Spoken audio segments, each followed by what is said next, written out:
Hi friends, welcome back to my channel. ഞാൻ നിങ്ങളുടെ അലീന. അപ്പോൾ ഇന്ന് ഒരു പുതിയ സ്റ്റോറിയാണ്. ഫ്ലൈറ്റ് താഴ്ന്ന് പറക്കുന്നു. ആ സൈഡ് വിൻഡോയിലൂടെ വസന്ത് ചുറ്റും നോക്കി. കുഷ്യനിട്ട സീറ്റിൽ ബാക്കിലേക്ക് കുറച്ച് ചരിഞ്ഞു കിടന്നു. ഫ്ലൈറ്റിലൂടെ പുറത്തേക്ക് നോക്കിയപ്പോൾ ചുറ്റും പച്ചപ്പ് മാത്രം. മനസ്സിലേക്ക് സ്നേഹത്തിൻ്റെ, ദുഃഖത്തിൻ്റെ, കാമത്തിൻ്റെ ഓർമ്മകൾ തിരട്ടി വരുന്നു. സമൂഹം അറിഞ്ഞാൽ കുറ്റപ്പെടുത്തുന്ന ഞാനും ട്രീസയുമായുള്ള ബന്ധം. എന്താണ് ഞങ്ങൾ തമ്മിലെ ബന്ധം? അതൊരു പ്രണയമാണോ? അതൊരു സ്നേഹമാണോ? അതൊരു കാമമാണോ? തൻ്റെ കൂട്ടുകാരനായിരുന്ന ജോബിയുടെ അമ്മ ട്രീസ, +2 ടീച്ചർ. ഭർത്താവ് നേരത്തെ മരിച്ചുപോയി. അതിൻ്റെ പേരിൽ മകന് അവരോട് നീരസം. ഉള്ളിലെ സങ്കടങ്ങൾ പങ്കുവെക്കാനും ആശകളും മോഹങ്ങളും പങ്കുവെക്കാനും ആരുമില്ലാതിരുന്ന ട്രീസയ്ക്ക് ഞാനൊരു കൂട്ടായി. ചെറുപ്പത്തിലെ അമ്മ ഉപേക്ഷിച്ചു പോയ എനിക്കും ട്രീസ ഒരു കൂട്ടായി. ഞാൻ ട്രീസയെ മമ്മി എന്ന് വിളിക്കും, പിന്നെ അമ്മ എന്ന് വിളിക്കും. അതുമല്ലെങ്കിൽ ചക്കരെ, ട്രീസക്കുട്ടി, അങ്ങനെയെല്ലാം വിളിക്കും. ഞങ്ങൾ പിന്നെ ഒന്നായി എല്ലാ അർത്ഥത്തിലും. അവൻ്റെ ഓർമ്മകൾ വർഷങ്ങളുടെ പിന്നിലേക്ക് പോയി. അന്നൊരു ശനിയാഴ്ചയായിരുന്നു. അപ്പോഴാണ് ജോബിയുടെ മൊബൈൽ ശബ്ദിച്ചത്. അമ്മയാണല്ലോ. സ്ക്രീനിൽ തെളിഞ്ഞു കണ്ട ട്രീസയുടെ സുന്ദരമായ മുഖത്തേക്ക് നോക്കി ജോബി സ്വയം പറഞ്ഞു. ഹലോ അമ്മേ. എടാ, നീ മുറിയിലാണോ? അതെ, ക്ലാസ്സൊക്കെ കഴിഞ്ഞിട്ട് അരമണിക്കൂറായേ ഉള്ളൂ അമ്മേ. ആണോ? ഓക്കെ. അമ്മ എവിടെയാ? ഞാൻ നിൻ്റെ വീടിൻ്റെ ഗേറ്റിൻ്റെ വെളിയിലുണ്ടടാ. ജോബി അമ്പരന്ന് പോയി. അമ്മ ഇവിടെ വന്നിരിക്കുന്നു. ആദ്യമായാണ്. അവൻ പെട്ടെന്ന് എഴുന്നേറ്റു. എന്നാ പറ്റിയടാ? ജോബിയുടെ വെപ്രാളം കണ്ടിട്ട് വസന്ത് ചോദിച്ചു. എൻ്റെ അമ്മ ഇങ്ങോട്ട് വരുന്നു, ഗേറ്റിങ്കൽ നിൽപ്പുണ്ട്. വസന്ത് പെട്ടെന്ന് ചാടി എഴുന്നേറ്റു. നിൻ്റെ അമ്മ വരുന്നുണ്ടെന്നോ? അതിന് നീ എന്തിനാ ഇങ്ങനെ ബേജാറാവുന്നേ? നീ എന്നാ വല്ല കുരുത്തക്കേട് ഒപ്പിച്ചോ? നീ എന്തിനാ അമ്മ വരുന്നുണ്ടെന്ന് കേട്ടപ്പോൾ ടെൻഷൻ മൂത്ത് തുള്ളുന്നേ? അത് ശരിയാണ് എന്ന് ജോബിക്കും തോന്നി. അമ്മ വന്നിരിക്കുന്നു എന്ന് കേട്ടപ്പോൾ ആവശ്യമില്ലാത്തൊരു പരിഭ്രമം തന്നിലേക്ക് വന്നത് എന്തുകൊണ്ടാവണം? തള്ള വരുന്നുണ്ട്. ഇനി തൊട്ടതിനും പിടിച്ചതിനും ഉപദേശവും വഴക്കുമാകും. അങ്ങനെ പറയല്ലേ ജോബി, പെറ്റ സ്വന്തം അമ്മയല്ലേ. നിനക്കത് പറയാം വസന്തേ, വൃത്തികെട്ട സ്വഭാവമാണ് തള്ളയുടെ. നിൻ്റെ അമ്മ ഗേറ്റിലുണ്ടെന്നല്ലേ പറഞ്ഞേ? വാ, നമുക്ക് പോയി കൂട്ടിക്കൊണ്ട് വരാം. ജോബി മുഖം ചുളിച്ച് അവനെ നോക്കി. പിന്നെ തിടുക്കത്തിൽ മുറിക്ക് പുറത്ത് കടന്ന് അവനോടൊപ്പം പുറത്തെ വാതിൽക്കലെത്തി. പക്ഷേ അവരിരുവരും പൊടുന്നനെ നിന്നു. അവർക്ക് മുന്നിൽ മുറ്റത്ത് പടിയിലേക്ക് കാല് വെച്ച് കടന്നു വരാനൊരുങ്ങി ട്രീസ. അവളെ കണ്ട് വസന്ത് അന്തം വിട്ട് നോക്കി. പച്ച നിറമുള്ള സാരിയിൽ ദേവലോകത്ത് നിന്ന് പൊട്ടിയടർന്നു വന്നതുപോലെ അതിമനോഹരയായി ട്രീസ. പവിഴ ഭംഗിയുള്ള കണ്ണുകൾ, വരച്ചുണ്ടാക്കിയതുപോലെ ഭംഗിയുള്ള നീണ്ട മൂക്ക്, ലിപ്സ്റ്റിക്കിൻ്റെ ഒരംശം പോലും ഇല്ലാഞ്ഞിട്ടും ഭംഗിയുള്ള ഷേപ്പിൽ പിങ്ക് നിറമുള്ള ചുണ്ടുകൾ, ചേതോഹരമായ നീണ്ട വിരലുകൾ. ചുവന്ന പോളിഷിൽ അവ ഏറ്റവും ഭംഗിയാക്കിയിരുന്നു. ആകർഷിക്കുന്ന രീതിയിലുള്ള മുൻമുഴുപ്പ്. ശരീരത്തോട് വസ്ത്രം ചേർന്ന് നിന്നിരുന്നതിനാൽ പുറത്തേക്ക് ദൃശ്യമാകുന്ന ഒതുങ്ങിയ അരക്കെട്ടിൻ്റെയും വിടർന്നുരുണ്ട നിതംബത്തിൻ്റെയും ഔട്ട്ലൈൻ. എൻ്റെ അമ്മേ. വസന്ത് ജോബിക്ക് നേരെ കൈനീട്ടിക്കൊണ്ട് പറഞ്ഞു. എടാ ജോബിയെ, നിൻ്റെ അമ്മ ഫോട്ടോയിൽ കണ്ട പോലെ തന്നെ ഉണ്ടല്ലോടാ. വസന്ത് കൈ നീട്ടിയപ്പോൾ പരിഭ്രമത്തോടെ ജോബി വസന്തിനെ നോക്കി. പിന്നെ ഫോട്ടോയിൽ ആൾ വേറെ ഒരാൾ അങ്ങനെ ഉണ്ടാവുമോ? ജോബി ചോദിച്ചു. വസന്ത് ചിരിച്ചു. വസന്ത് കൈ നീട്ടി. അവൻ്റെ ഹസ്തദാനം ട്രീസ സ്വീകരിച്ചു. ഇവനാണോ നിൻ്റെ റൂംമേറ്റ്? വസന്തിൻ്റെ നേരെ നോക്കി ട്രീസ ചോദിച്ചു. അതെ അമ്മേ, ജോബി ഉത്തരം കൊടുത്തു. ഞാനാ ജോബിയുടെ റൂംമേറ്റ്, ക്ലാസ്മേറ്റും. ട്രീസ ഹാളിലേക്ക് കയറി ചുറ്റുമൊന്ന് കണ്ണോടിച്ചു. അവരും ഒപ്പം കയറി. എങ്ങനെയുണ്ടമ്മേ? വസന്ത് ചോദിച്ചു. റൂംസൊക്കെ വെൽ മെയിൻറ്റെയിൻഡ് അല്ലേ?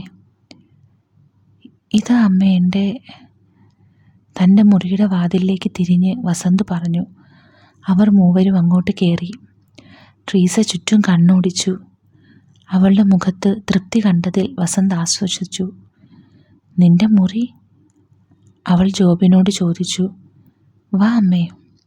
ജോബി അടുത്ത മുറിയിലേക്ക് കണ്ണുകൾ കാണിച്ചു. അത് ചാരിയിട്ടിരിക്കുകയായിരുന്നു. അകത്ത് കയറിയ ഉടനെ ട്രീസയുടെ നോട്ടം അവൻ്റെ മുറിയിൽ എല്ലായിടത്തും പോയി. ആകെ അഴകുഴമ്പായി കിടക്കുന്ന മുറി. മാറിയ ഡ്രസ്സ് അലക്കാതെ ബെഡിൽ കിടക്കുന്നു. പുസ്തകങ്ങൾ വാരി വലിച്ചിട്ടിരിക്കുന്നു. എന്താടായി കാണുന്നത്? കാലിത്തൊഴുത്തോ നിന്റെ മുറിയോ? അത് പിന്നെ, ജോബി വിക്കി വിക്കി പറഞ്ഞു. എന്തു പിന്നെ? ഒരച്ചടക്കവും ഒതുക്കവും വേണ്ടേടാ. അതൊക്കെ ഞാൻ ശരിയാക്കിക്കോളാം. അമ്മയുടെ പാട് നോക്കിപ്പോയേ. അത് പറഞ്ഞപ്പോൾ അവളുടെ മുഖം മാടി. പിന്നെ അവളൊന്നും പറയാതെ അവിടെ നിന്നും മാറി. അമ്മ വന്നപ്പോൾ മുതൽ നിൽക്കുവാണല്ലോ. ഇരിക്കമ്മേ, ഇരിക്ക്. വസന്ത് ഒരു കസേര നീക്കിയിട്ടു. അമ്മയ്ക്ക് കുടിക്കാൻ ഞാൻ ജ്യൂസ് എടുക്കാം. വസന്ത് ഒരു ഗ്ലാസ്സിൽ ജ്യൂസുമായി വന്നു. ട്രീസയ്ക്ക് കൊടുത്തു. മാർക്കറ്റിൽ എനിക്ക് കുറച്ച് സാധനങ്ങൾ വാങ്ങാനുണ്ട്. മാർക്കറ്റിലൊന്ന് പോകണം. നീ വരുമോ എൻ്റെ കൂടെ? അവൾ ജോബിയോട് ചോദിച്ചു. എന്നെ കൊണ്ടൊന്നും വയ്യ, ജോബി പറഞ്ഞു. എനിക്ക് പോണം. കൂട്ടുകാരൻ്റെ പെങ്ങളുടെ കല്യാണത്തലേന്നാണിന്ന്, ജോബി പറഞ്ഞു. ഞാൻ വരാം അമ്മേ, നമുക്കൊരുമിച്ച് പോകാം, വസന്ത് പറഞ്ഞു. അങ്ങനെ അവർ രണ്ടുപേരും അവൻ്റെ ബൈക്കിൽ കയറി പുറപ്പെട്ടു. ഡാ, നിനക്ക് താങ്ങുമോ എന്നെ? ബാലൻസ് തെറ്റുമോ ഞാനിരുന്നാ? ഏയ് ഇല്ലമ്മേ. അമ്മ ഇപ്പോൾ എൻ്റെ പുറകിലിരിക്കുമ്പോൾ പഞ്ഞിക്കെട്ടിരിക്കുന്ന പോലെ ഉള്ളൂ എനിക്ക്. അപ്പോഴേക്കും ഒരു ഗട്ടർ ചാടി. പിടിച്ച് ശരിക്കിരിക്കമ്മേ. അപ്പോൾ അവൾ അവൻ്റെ പിന്നിൽ വന്നിടിച്ചു. അപ്പോൾ അവൻ പറഞ്ഞു, പഞ്ഞിക്കെട്ട് തട്ടിയ പോലെ ഇപ്പോൾ. അത് കേട്ട് അവൾ നാക്ക് കടിച്ചു. മാർക്കറ്റിലെത്തി അവൾ പലതും വാങ്ങി. പിന്നെ അവർ തിരികെ പോന്നു. ഉച്ചയ്ക്ക് അവർ രണ്ടുപേരും ഒരുമിച്ച് ഫുഡെല്ലാം കഴിച്ചു. അവരവരുടെ പാത്രങ്ങളുമായി അവർ കിച്ചണിലേക്ക് പോയി. അയ്യോ വസന്തേ, ഇന്ന് നിൻ്റെ പാത്രം ഞാൻ കഴുകാം. ഞാൻ ഇല്ലാത്തപ്പോൾ നിങ്ങൾ സ്വയം കഴുകിയാൽ മതി. അത് വേണ്ടമ്മേ, ഞങ്ങൾ എന്നും കഴുകുന്നതല്ലേ. സാരമില്ല, ഇന്ന് ഞാൻ കഴുകാം. അവൾ സിങ്കിൽ പാത്രങ്ങളിട്ട് കഴുകുകയാണ്. അപ്പോൾ വസന്ത് അവിടേക്ക് വന്നു. അമ്മേ, ഇത് നമ്മളെടുത്ത മാക്സിയാണോ? അതെ. നന്നായല്ലോ അല്ലേ?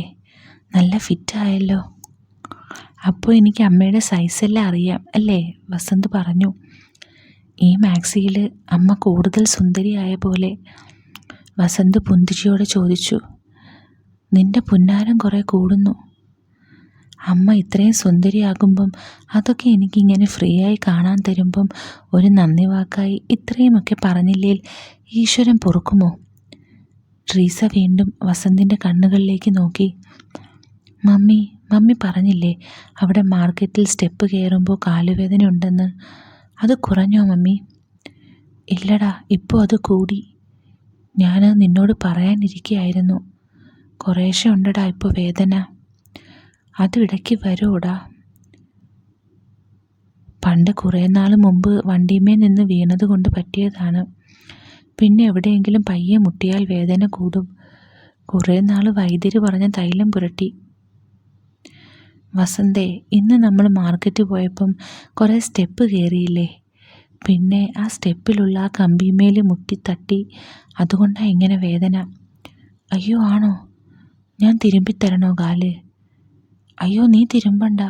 എന്താ, എന്നെ ഒരു അന്യനെയായി കാണുന്നുണ്ടോ മമ്മി? അയ്യോ ഇല്ലടാ, നീയും എനിക്ക് മോനെ പോലെ തന്നെയല്ലേ? മോനെ പോലെയാണ്, അപ്പം മോനല്ല. ആണടാ, മോൻ തന്നെയാ നീ, എനിക്ക് പിറക്കാതെ പോയ മോൻ. മമ്മി, അവൻ വികാരാധീനായി വിളിച്ചു. അവൾ അവനെ തൻ്റെ നെഞ്ചോട് ചേർത്ത് കെട്ടിപ്പിടിച്ചു. എൻ്റെ മോനെ. മമ്മി അവിടെ കിടക്ക് ബെഡിൽ, ഞാൻ ബാം പുരട്ടിത്തരാം. അവൻ റൂമിൽ പോയി ബാമുമായി വന്നു. ചൂട് പിടിക്കണോ മമ്മി? ചൂട് വേണ്ടടാ, ബാം പുരട്ടിയാൽ മാറും.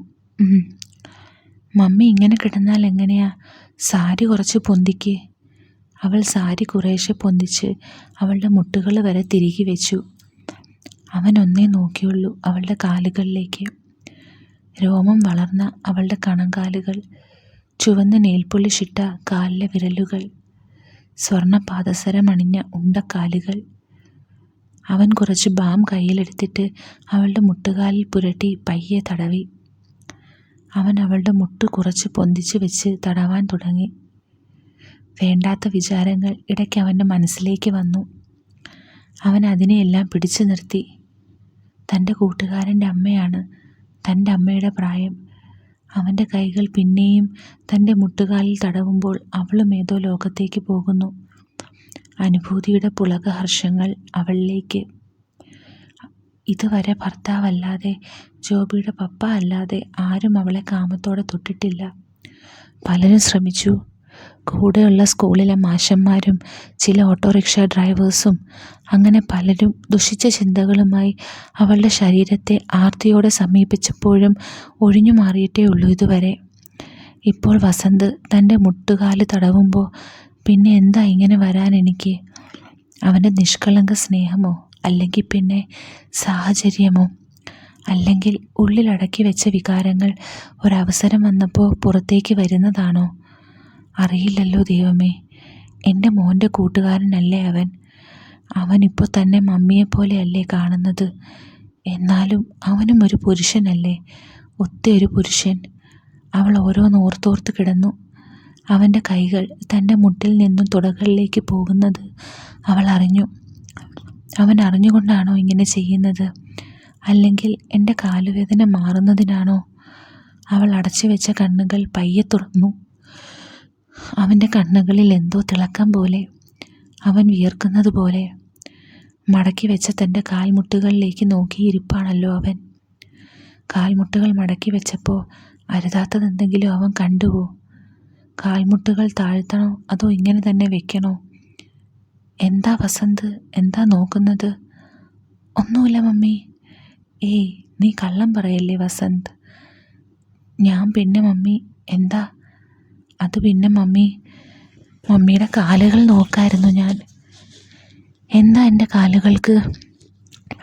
അത് നല്ല ഭംഗിയുണ്ടല്ലോ മമ്മി. എന്ത് ഭംഗി വസന്ത്? സ്വർണ്ണ പാദസരങ്ങളെല്ലാം ഇട്ടിട്ട്, പിന്നെ നഖങ്ങളിൽ ചുമന്ന നെയിൽ പോളിഷ് എല്ലാം ഇട്ടിട്ട് കാണാൻ നല്ല ഭംഗി ആണോ? ആ, നിനക്കിഷ്ടമായോ വസന്ത് എൻ്റെ കാലുകൾ? ആ, കാലുകളിൽ നല്ലോണം രോമമുണ്ടല്ലോ മമ്മി. മമ്മി വാക്സ് ചെയ്യാറില്ലേ? ഇല്ലടാ, ഞാൻ വാക്സും കോപ്പും ഒന്നും ചെയ്യാറില്ല. കാലൊക്കെ ആര് നോക്കാനാ? ആരും നോക്കിയില്ലെങ്കിലും നമ്മുടെ ശരീരഭാഗങ്ങൾ നല്ല രീതിയിൽ ശ്രദ്ധിക്കണ്ടേ മമ്മി? ശ്രദ്ധിക്കാൻ ആളുണ്ടെങ്കിലേ വസന്ത് നമുക്കതൊക്കെ നല്ലോണം നോക്കാൻ പറ്റൂ. അത് വിടും മമ്മി. ഈ സുന്ദരി മമ്മിയെ ആരും നോക്കാതെ ഇരിക്കില്ല, അതുറപ്പാ. നിനക്കെന്താ ഉറപ്പ്? അതെനിക്കറിയാം. എങ്ങനെ? മമ്മി സുന്ദരി ആയതുകൊണ്ട് തന്നെ. ഒന്ന് പോ വസന്തേ. എന്താ? എൻ്റെ എവിടെയാ സൗന്ദര്യം കൂടുതൽ? എല്ലായിടത്തും ഉണ്ട് മമ്മി. പിന്നെ എന്നാലും കൂടുതൽ എവിടെയാ? കൂടുതലോ? ആ, അത് പിന്നെ. ഓ, അത് പറഞ്ഞപ്പോൾ ചെക്കൻ എന്താ ഒരു നാണം. അത് പിന്നെ മമ്മി ഇങ്ങനെ ചോദിക്കുമ്പോൾ മമ്മിയുടെ ചുണ്ടുകൾ നല്ല ഭംഗിയാ. പിന്നെ കണ്ണുകൾ, കരിമിഷി എഴുതിയ ആ നീല കണ്ണുകൾ. പിന്നെ എവിടെയാ? പിന്നെ എനിക്ക് വയ്യ. പറയടാ മുത്തേ, നിന്റെ മമ്മിയല്ലേ ചോദിക്കുന്നത്. അത് പിന്നെ മമ്മി. വേണ്ട, എനിക്ക് ചമ്മല. ഓ, ഒരു ചമ്മലുകാരൻ. ആൺകുട്ടികൾ ഇങ്ങനെ ചമ്മിയാലോ? ഞാൻ പറയട്ടെ മമ്മി? ആ, പറയടാ. പിന്നെ ഈ ചെക്കൻ എന്താ ഇത്? പറയടാ. അത് പിന്നെ മമ്മിയുടെ. അവൻ ട്രീസയുടെ ചെവിയിൽ കുണുങ്ങിക്കൊണ്ട് പറഞ്ഞ് ഒപ്പിച്ച് ഒരു ചിരി പാസാക്കി. അമ്പടാ കള്ള, മമ്മിയെപ്പോലുള്ള എൻ്റെ എവിടേക്കെല്ലാമാണ് നീ നോക്കുന്നത്? Sorry mummy, sorry. പിന്നെ എവിടെയാ കൂടുതൽ ഭംഗി? അവൻ കൊഞ്ചിക്കൊണ്ട് പറഞ്ഞു. പിന്നെ എവിടെയുമില്ല. ഞാൻ തൈലം പുരട്ടട്ടെ മമ്മി? ഓ, അപ്പോഴേക്കും പിണങ്ങിയോ മോൻ? ഓക്കെ, എന്നാ പുരട്ടിക്കോ. സാരി കുറച്ച് പൊക്ക് മമ്മി. നീ പൊക്കിക്കോടാ. ഞാനോ? ആ, നീ തന്നെ. നീയല്ലേ ഇപ്പോൾ വൈദ്യര് തന്നെയല്ലേ ഇതൊക്കെ ചെയ്യേണ്ടത് എന്ന് പറഞ്ഞിട്ട് അവൻ അവളുടെ സാരി കുറച്ച് പൊക്കി. അവൻ തൈലമെടുത്തിട്ട് അവളുടെ മുട്ടിൽ പയ്യെ തടവി മസാജ് ചെയ്തു. അവൾ കണ്ണടച്ച് കിടന്നു. അവൻ്റെ കൈകൾ അവളുടെ മുട്ടിലും കാൽപാദത്തിലും ഇഴഞ്ഞു നടന്നു. അവൻ കാല് തടവുന്നതിനിടെ ഇടയ്ക്ക് ശ്രദ്ധ മാറിപ്പോകുന്നുണ്ടായിരുന്നു. എന്താടാ, ക്ഷീണിച്ചോ എൻ്റെ മുട്ട് തിരുമ്പിയിട്ട്? അപ്പോഴാണ് അവന് ബോധം വന്നത്. അയ്യോ ഇല്ലമ്മേ, പിന്നെന്താലോചിച്ചിരിക്കുക നീയ്? മമ്മി സാരി ഇങ്ങനെ ഇട്ടാൽ ചിലപ്പോൾ തൈലം സാരിമേലെല്ലാം ആകില്ലേ? പിന്നെ സാരി ചുളിഞ്ഞ് കേടാകും. അതിപ്പോൾ സാരി മാറ്റിയാൽ നല്ലതല്ലേ? അവൻ പറഞ്ഞ പോലെ സാരി മാറ്റി. ട്രീസയിൽ നിന്ന് പടർന്ന സുഗന്ധം അവൻ മൂക്ക് വിടർത്തി ശ്വസിച്ചു. പിന്നെ അവൻ്റെ മൂക്ക് അവളുടെ തോളിനെ തൊട്ടു തൊട്ടില്ല എന്ന മട്ടിൽ നിന്നു. എന്ത് സോപ്പാണോ അമ്മ തേച്ചത്? രാധാസാണോ? വാവ്! അവൻ അവളുടെ തോളിൽ നിന്ന് സുഗന്ധം നുകർന്നു. അകന്ന് മാറാൻ ശ്രമിച്ച് ട്രീസ പറഞ്ഞു, ഈ ചെറുക്കൻ എന്തൊക്കെയായി കാണിക്കുന്നേ? അവൻ ട്രീസയെ നോക്കി. അമ്മയിൽ നിന്ന് കിട്ടിയ മണത്തിന് എന്താ ഒരു ഫീൽ. ഈശ്വര! കണ്ണുകൾ അടച്ച് അനുഭൂതിയുടെ നിറവ് പ്രകടിപ്പിച്ച് വസന്ത് പറഞ്ഞു. നോട്ടം മാറ്റാതെ വസന്ത് പറഞ്ഞു. ട്രീസയുടെ കണ്ണുകൾ വീണ്ടും വസന്തിൻ്റെ കണ്ണുകളിലേക്ക് നീണ്ടു. അവൻ്റെ നോട്ടം തൻ്റെ ശരീരത്തിൽ തന്നെയാണ് എന്നവൾ കണ്ടു. ജോബി എത്ര ഭാഗ്യവാനാ മമ്മി. മമ്മിയെപ്പോലൊരു സുന്ദരിയായ മമ്മി അവന് കിട്ടിയില്ലേ? എനിക്കിപ്പോൾ അവനോട് അസൂയ തോന്നുന്നു മമ്മി. എനിക്കോ? എൻ്റെ കാര്യം ഒന്ന് ഓർത്തു നോക്കിയേ. എൻ്റെ മമ്മി പോയില്ലേ? എന്നെ ഉപേക്ഷിച്ച് മമ്മി പോയില്ലേ? മമ്മി എന്ന് വിളിക്കാൻ എനിക്ക് ആരാ ഉള്ളത്? അവൻ്റെ കണ്ണിൽ നിന്നും കണ്ണുനീരൊഴുകി വീണു. അയ്യേ, എന്താടാ വസന്തേ ഇങ്ങനെ? ഇപ്പോൾ നിൻ്റെ ആ സ്മാർട്ട്നെസ് എല്ലാം എവിടാ പോയത്? കരയാ നീ? കരയില്ലേ മോനെ? നിനക്ക് ഞാനില്ലേ? എന്നെ മമ്മി എന്ന് വിളിച്ചോ നീയ്? അയ്യേ, ഇത്രയ്ക്കേ ഉള്ളൂ നീ വെറും ഒരു തൊട്ടാവാടിയായി പോയല്ലോ വസന്തേ. തൊട്ടാവാടിയല്ല മമ്മി, എനിക്കും ഒരു സ്നേഹം തരാൻ ഒരു മമ്മി ഇല്ലല്ലോ. ജോബിയെപ്പോലെ സ്നേഹിക്കാൻ ഒരു മമ്മി, ജോബിയുടെ മമ്മിയെപ്പോലെ സുന്ദരിയായൊരു മമ്മി ഇല്ലല്ലോ. അതോർത്തിട്ടാ. അയ്യേ, എന്താ നീ ഇങ്ങനെ? അവൻ മമ്മിയുടെ ഫോട്ടോ കാണിക്കുമ്പോൾ എനിക്കും അസൂയ തോന്നാറുണ്ട്.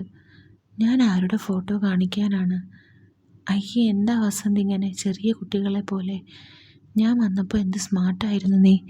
ഇപ്പോൾ അതേ കുട്ടികളെ പോലെ. നിനക്കിപ്പോൾ ഞാനില്ലേ വസന്ത്? നീ എന്നെ അമ്മയെന്ന് വിളിച്ചോളൂ. അവൾ അവനെ തൻ്റെ നെഞ്ചോട് ചേർത്ത് കെട്ടിപ്പിടിച്ചു. അവൻ്റെ കവിളിൽ പയ്യെ തലോടി. കരയല്ലേ മോനെ, എൻ്റെ കുട്ടി, നീ കരയില്ലേ? കുറച്ചു നേരം അവൻ അവളുടെ നെഞ്ചിൽ തലവെച്ച് കരഞ്ഞു. പിന്നെ അത് പോട്ടെ, നീ കാല് തിരുമ്പ്. പാവം കുട്ടി. അവൻ്റെ അമ്മ ചെറുപ്പത്തിലെ അവനെ ഉപേക്ഷിച്ചു പോയി. അവൻ പിന്നെയും ബാം എടുത്തിട്ട് അവളുടെ മുട്ടിൽ പുരട്ടി, മുട്ടിൽ ശരിക്ക് തടവി. അവളുടെ കാലുകൾ കുറച്ച് പൊക്കിയിട്ട് നല്ലപോലെ തടവി. ഇടയ്ക്കിടയ്ക്ക് കൊതിയോടെയുള്ള അവൻ്റെ നോട്ടം അവളിലൊരു ഉന്മാദം ഉടലെടുത്തു. മകൻ്റെ കൂട്ടുകാരനാണ് അവൻ, അത് ശരിയാണ്. എന്നാൽ അവനും ഒരൊത്ത പുരുഷനായില്ലേ? മനസ്സെന്തിനോ വേണ്ടി കൊതിക്കുന്നു. ഇത്ര നാളില്ലാതിരുന്ന വികാര വിചാരങ്ങൾ ഇപ്പോൾ എന്തേ പുറത്തേക്ക് വരുന്നത്? സാഹചര്യമാണോ, അല്ലെങ്കിൽ പിന്നെ അവൻ്റെ സ്നേഹപ്രകടനം മൂലമാണോ? എനിക്കെന്താണ് പറ്റിയത് ദൈവമേ? സ്വന്തം മകൻ്റെ കൂട്ടുകാരന് ഞാൻ ചെറുപ്പത്തിലെ അവൻ്റെ മമ്മി അവനെ ഉപേക്ഷിച്ചു പോയതാ. അവൻ എന്നോട് മമ്മിയോട് സ്നേഹവാത്സല്യമല്ലേ ഉള്ളത്? അവൻ്റെ കൈകൾ പയ്യെ തൻ്റെ കണങ്കാലിൽ മസാജ് ചെയ്യുന്നു. ഓ ദൈവമേ, അവനും എന്നെപ്പോലെ ചിന്തിക്കുന്നുണ്ടോ? എന്താടാ നോക്കുന്നത്? മമ്മിയുടെ കാലിൽ നിറയെ രോമമുണ്ടല്ലോ. ഈ ചെക്കനെ കൊണ്ട് തോറ്റു ഞാൻ. Sorry mummy. സാരമില്ല. കാലും കൈയും ഒക്കെ വാക്സ് ചെയ്ത് മിനുസപ്പെടുത്തി നടന്നിട്ട് ആരെ കാണിക്കാനാണ് വസന്തേ? മമ്മി, ജോബിയുടെ അച്ഛൻ പോയിട്ട് ഇപ്പോൾ എത്ര നാളായി? 15 വർഷമായടാ. അപ്പോൾ കുറേ നാളായല്ലേ? എന്നിട്ടും മമ്മി ഒറ്റയ്ക്ക് ജോബിക്ക് വേണ്ടി ജീവിച്ചു അല്ലേ? എൻ്റെ മമ്മിയെപ്പോലെ മോനെ ഉപേക്ഷിച്ച് മറ്റുള്ളവരുടെ കൂടെ സുഖം തേടി പോയില്ലല്ലോ. അവളൊന്നും മിണ്ടിയില്ല. അവനത് പറഞ്ഞപ്പോൾ അവൻ്റെ കണ്ണിൽ നിന്നും കണ്ണുനീര് വന്നു. ജോബി ഭാഗ്യവാനാണ്. മമ്മിയെപ്പോലൊരു മമ്മി അവന് കിട്ടിയില്ലേ? എന്നിട്ടും വസന്തേ, അവന് എന്നോട് ദേഷ്യമല്ലേടാ? അവൻ്റെ അച്ഛൻ വീട്ടുകാരാണ് അതിന് കാരണം. അതെന്താ? അവർ അവനോട് പറഞ്ഞു കൊടുത്തു, ഞാൻ കാരണമാണ് അവൻ്റെ പപ്പ ഞങ്ങളെ ഉപേക്ഷിച്ച് പോയെന്ന്. അത് പറഞ്ഞപ്പോൾ അവളുടെ കണ്ണ് നിറഞ്ഞു. അയ്യേ, എന്താ മമ്മി, കരയല്ലേ, പ്ലീസ് മമ്മി, കരയല്ലേ. അവൻ അവളുടെ കണ്ണുനീര് തുടച്ചു. വസന്തേ, നിന്നെപ്പോലെ സ്നേഹമുള്ളൊരു മോനെ ഉപേക്ഷിച്ച് നിൻ്റെ മമ്മി പോയില്ലേ. മമ്മി. എന്താ മോനെ? ഒന്നുമില്ല, എന്നെ ഇങ്ങനെ വിഷമിപ്പിക്കല്ലേ. മോനെ വസന്തേ, നീ കുറച്ചു നേരം ഈ മമ്മിയുടെ അരികിൽ കിടക്കടാ. എന്താ മമ്മി? മമ്മി, ഞാനും കൊതിച്ചത് മമ്മിയുടെ അരികിൽ ഇങ്ങനെ കിടക്കാൻ. പക്ഷേ. എന്താ പക്ഷേ? മമ്മി സമ്മതിച്ചില്ലെങ്കിലോ? എന്താ സമ്മതിക്കാത്തത്? ഒന്നുമില്ല. ഞാനിപ്പോൾ എങ്ങനെയാ? എന്തെങ്ങനെ? ഞാനിപ്പോൾ വലുതായില്ലേ മമ്മി, കുഞ്ഞിക്കുട്ടിയല്ലല്ലോ. അച്ചോടാ, നീ എത്ര വലുതായാലും എനിക്ക് കുഞ്ഞി തന്നെയാ. നീ വന്നേ എൻ്റെ അരികിൽ കിടക്ക്. അവൻ പയ്യെ അവളുടെ അരികിൽ കിടന്നു. അവൾ അവനെ കെട്ടിപ്പിടിച്ച് മാറോട് ചേർത്തു. മോനൂസേ, വസന്തേ, നിനക്ക് ഞാനില്ലേ മമ്മിയായിട്ട്? പിന്നെ എന്താടാ ചക്കരെ നീ വിഷമിക്കുന്നത്? Mummy, I love you mummy. എനിക്ക് കിട്ടാതെ പോയ മമ്മിയുടെ സ്നേഹം ഈ മമ്മിയിൽ നിന്ന് കിട്ടുമോ? പിന്നില്ലാതെ. നിന്നെ ഈ മമ്മി സ്നേഹിച്ചു കൊല്ലും. അവൾ അവനെ ഇറുക്കി പുണർന്നു. അവളുടെ നെഞ്ചിൽ തലവെച്ച് ഒരു കുഞ്ഞിനെ പോലെ അവൻ കിടന്നു. മമ്മിക്ക് രാധാ സോപ്പിൻ്റെ നല്ല മണം. അവൻ പറഞ്ഞു. ആണോ? നിനക്കിഷ്ടമാണോടാ ഈ മണം? ആ അതെ. പയ്യെ അവൻ്റെ തലയിൽ തലോടി. എൻ്റെ മോൻ കുറച്ചു നേരം ഈ മമ്മിയുടെ ചൂട് പറ്റി കിടന്നു കേട്ടോ. ഞാൻ താരാട്ട് പാടണോടാ? പാടും മമ്മി. രാരീരാരീരം രാരു, എൻ്റെ വാവേ, രാരീരം രാരു. അവൻ അവളുടെ കണ്ണുകളിലേക്ക് നോക്കി. അവരുടെ രണ്ടുപേരുടെയും കണ്ണുകൾ തമ്മിൽ ഉടക്കി. അവൻ്റെ കണ്ണിൽ നിന്നും കണ്ണുനീര് വന്നു. അമ്മയ്ക്ക് എന്ത് സ്നേഹമാ എന്നോട്. അവൻ അവൻ്റെ കൈകൊണ്ട് അവളുടെ കവിളിൽ പയ്യെ തലോടി. പിന്നെ അവളുടെ നെറ്റിയിൽ തല പൊന്തിച്ച് പയ്യെ വാത്സല്യത്തോടെ ചുംബിച്ചു. മോനൂസേ, അവൾ വിളിച്ചു. കുറച്ചു നേരം അവർ അങ്ങനെ കിടന്നു. സമയം പിന്നിട്ട് കൊണ്ടിരുന്നപ്പോൾ താരാട്ടുപാട്ടിൻ്റെ ഈണവും താളവും മാറിക്കൊണ്ടിരുന്നു. സ്വന്തം അമ്മയെപ്പോലെ ട്രീസയെ കണ്ട വസന്തിനും മകനെ പോലെ കാണാമെന്ന് പറഞ്ഞ ട്രീസയ്ക്കും പിന്നീട് അധികം പിടിച്ചു നിൽക്കാനായില്ല. അവർ തമ്മിൽ ഒരു പ്രണയം ഉടലെടുത്തു. പിന്നീട് എല്ലാ അതിരുകളും ലംഘിച്ചുകൊണ്ടുള്ള ബന്ധത്തിലേക്ക് അതെത്തി. നിന്നെപ്പോലെയുള്ള പിള്ളേരെ ഞങ്ങളുടെ പ്രായത്തിലെ പെണ്ണുങ്ങൾക്ക് എന്ത് ഇഷ്ടമാണെന്നറിയോ നിനക്ക്? നിങ്ങളുടെ പ്രായത്തിലുള്ളവർ ശരിക്കും ഞങ്ങൾക്ക് വേണ്ടതെല്ലാം തന്ന് സന്തോഷിപ്പിക്കും. അതാ നിൻ്റെ പ്രായത്തിൻ്റെ വ്യത്യാസം, അവൾ പറഞ്ഞു. അമ്മ, ഇതെന്തൊക്കെയാണ് ഈ പറയുന്നത്? അതിസുന്ദരിയായ അമ്മ, ചെറുപ്പക്കാരി, അധികം ആരോടും സമ്പർക്കം പുലർത്താത്തവൾ, +2 സ്കൂൾ ടീച്ചർ. വസന്ത ആവേശത്തിലായിരുന്നു. എൻ്റെ പൊന്നെ, അമ്മയ്ക്ക് നിറഞ്ഞടാ. അമ്മയ്ക്ക് തൃപ്തിയായടാ മോനൂസ്. ചക്കര കുട്ടനല്ലേ നീ, എൻ്റെ മുത്താടാ നീ. കുറച്ചു കഴിഞ്ഞപ്പോൾ അവൻ അവളുടെ സൈഡിൽ കിടന്നു. എനിക്കിപ്പോൾ അഭിമാനം തോന്നുന്നു, അവൻ പറഞ്ഞു. എന്താ കാരണം?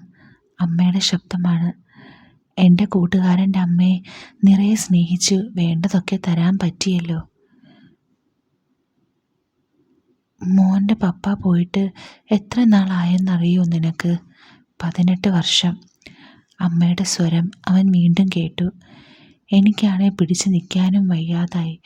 നാട്ടിലൊന്നും ഒരു റിലേഷൻ തുടങ്ങാൻ പറ്റില്ല, നാറും, ലൈഫ് പോകും.